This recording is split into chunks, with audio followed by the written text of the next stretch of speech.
I think we're short on time, so I've been told we need to start. TikTok. So welcome very much to the White House. I introduced myself earlier. My name is Cecilia Rouse. I am a member of the President's Council of Economic Advisors. I work on issues in labor, economics, education, immigration, and I have the joy of also being a member of the President's Task Force on Puerto Rico. I don't want to spend a lot of time talking about why we're here. We know that President Obama expanded the mandate of the task force to go beyond status, which we will have the opportunity to talk about later this afternoon. But he also expanded it to include economic development, which makes it much more interesting for an economist as myself. I personally am very interested to hear your ideas. This is a tough nut. We have the whole United States is finally starting to show the signs of coming out of the greatest recession since the Great Depression. We know that Puerto Rico has been hit particularly hard by this recession. And this was on top of an economy that's been struggling even before the recession hit. We know that labor force participation isn't as great as we would like it to be. Unemployment rates are high. Income per capita could be much stronger. And I certainly believe that there is much more that we can be done to get Puerto Rico back on its path and to make it a stronger economy than ever. So with that, I'd like to introduce the other members of the task force that are here for this session. Some of them are also going to make a couple of opening remarks before we hear from you, because really this hour is about hearing from you. So to my left, I have Matthew K. Baker, who is from the Department of Treasury. To his left, we have Elmi Bermejo from the Department of Labor. To my right, we have Gabriela Lemos, also from the Department of Labor. We have William Ramos, from Department of Commerce, who's standing in for Rick Wade, who is traveling with the Secretary. No. He's traveling for the Secretary. And we also have Brandon Hurlbut from the Department of Energy. So with that, I just would give Matthew K. Baker a few minutes. Sure, thank you. And again, just to echo, welcome to the White House. Thank you for participating in this public hearing. Treasury continues its work to implement the various programs that were put in place under the Recovery Act for Puerto Rico. Puerto Rico also qualified for additional credit under the HIRE Act, which provides incentives for hiring and retaining unemployed workers. We have distributed under the Recovery Act $600 million to the island under the Making Work Pay credit. A similar amount will be distributed in 2010. We distributed $129 million to the island under the American Opportunity Tax Credit and expect a similar amount to be distributed again in 2010. Prior to that, in the 2008 stimulus, Treasury distributed over $1.2 billion to the island. In addition to that, I want to talk briefly about the financial system on the island. One of the first things we did at the Treasury Department as a new administration was obviously to put in place our financial stability plan for the U.S. financial system, because our basic premise was that we would be unable to have a sustainable recovery unless we had a financial system that was healthy and able to supply credit to support that recovery. And that is equally true in Puerto Rico. Treasury has invested $1.5 billion of capital into Puerto Rican banking institutions. And obviously another important step occurred recently with consolidated FDIC action to close 3 institutions on the island. In connection with that, there was a substantial amount of private capital raised for Puerto Rican banking institutions.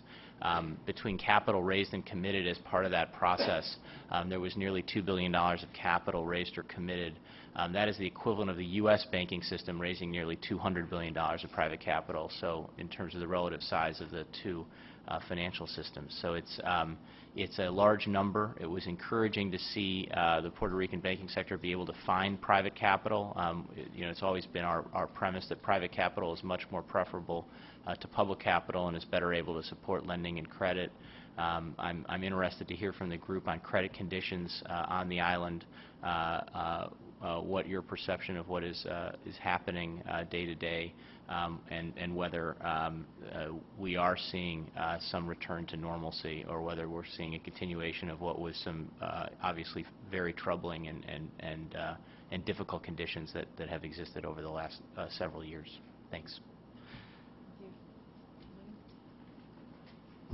Good afternoon. William Ramos from the Department of Commerce. The Department of Commerce has had a very robust engagement with the government of Puerto Rico and many of the municipalities across the island. Last November, I led a delegation of all the bureaus from the Department of Commerce at a conference that we had in Puerto Rico at Universidad del Este, in pretty much exposing the island to a whole plethora of programs that the Department of Commerce has, from NOAA to the census to MBDA and so forth. And that opened up a series of meetings and conference calls and the like since then, working very closely with the Governor's Office on Federal Affairs on a number of issues. The Department of Commerce is one of the things that we do is we put out the gross domestic product every month. We're working with Puerto Rico to begin the discussions about converting their methodology into the U.S. methodology of doing the gross domestic product because it's not compatible, and it will help them a lot. Based on their economic viability over the last few years, as was mentioned earlier, we're working very closely as well with the Secretary of the Department of Commerce and Economic Development. One of the major issues that we'll be working with Puerto Rico moving forward is with the President's National Export Initiative, which Secretary Locke chairs the committee on, working closely with Puerto Rico, and as they could be a bridge to Latin America on the export front for the United States government. We'll have more to talk about in a few minutes, but Commerce is really engaged in Puerto Rico.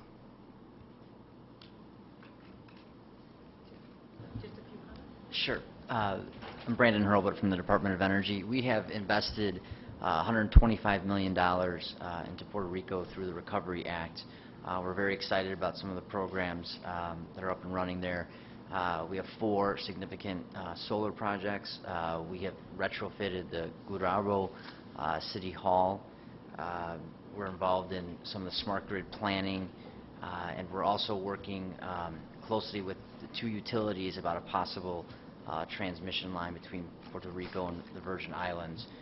We have contributed funding towards a study for that potential transmission line. So we're excited to continue to be engaged with Puerto Rico on growing, green jobs and renewable energy on the island. Okay, very briefly, I'm Gabriela Lemus. Again, I'm with the Department of Labor, and welcome to all of you. Just briefly, we're really looking towards the future. Obviously, our major concern has been around unemployment and the high levels of unemployment on the island, not just the adult workforce, but also the youth, which is higher than the mainland. We've been really focusing on looking towards the future and what kind of training we can provide that will match what these other departments are doing in terms of the ability to attract investment, so that we're training the workforce for the future in areas like green jobs, possibility for health care, allied health, etc.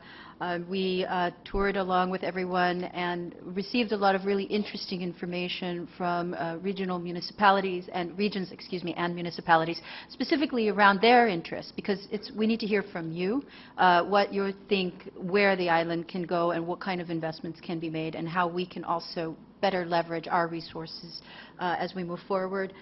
So everything from infrastructure we heard, and as well as issues like tourism and ecotourism. So it's all looking forward. Should I open it up?